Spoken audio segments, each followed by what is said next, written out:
रात के 2 बज रहे थे। रिया ने भारी मन से अपनी किताब बंद की और थकी आंखों से लाइट बंद करके बिस्तर पर लेट गई। खिड़की से कमरे में चांद की हल्की रोशनी आ रही थी और माहौल में एक अजीब सी खामोशी थी। अचानक दरवाजे पर धीमी सी दस्तक हुई। रिया का दिल तेजी से धड़कने लगा। उसने खुद को दिलासा दिया कि शायद हवा का असर है। लेकिन जब उसने ध्यान से सुना तो दरवाजा धीरे धीरे चरमराया और अपने आप खुलने लगा। उसके अंदर एक अजीब सी घबराहट दौड़ गई, जैसे कुछ गड़बड़ होने वाली हो। दरवाजे के पीछे घना अंधेरा था।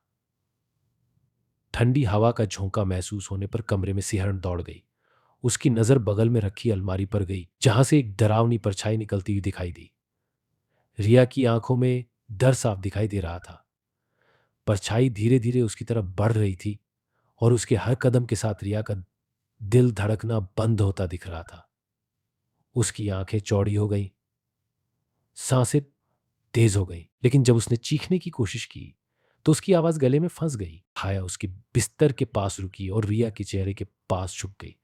उसकी आंखें खाली और गहरी थीं, मानो वह सीधे रिया की आत्मा में झांक रही हो। रिया का पूरा शरीर पत्थर बन गया था। वह हिल भी नहीं पा रही थी। फिर अचानक छाया ने अपना ठंडा बेजान हाथ उसकी ओर बढ़ाया और रिया को लगा जैसे किसी अदृश्य शक्ति ने उसे जकड़ लिया हो।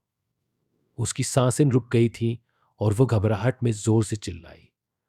अचानक सब कुछ शांत हो गया। अगली सुबह रिया का कमरा खाली था। उसके बिस्तर पर एक ठंडी पीली छाप थी और खिड़की के बाहर छाया धीरे धीरे धुंध में गायब हो रही थी।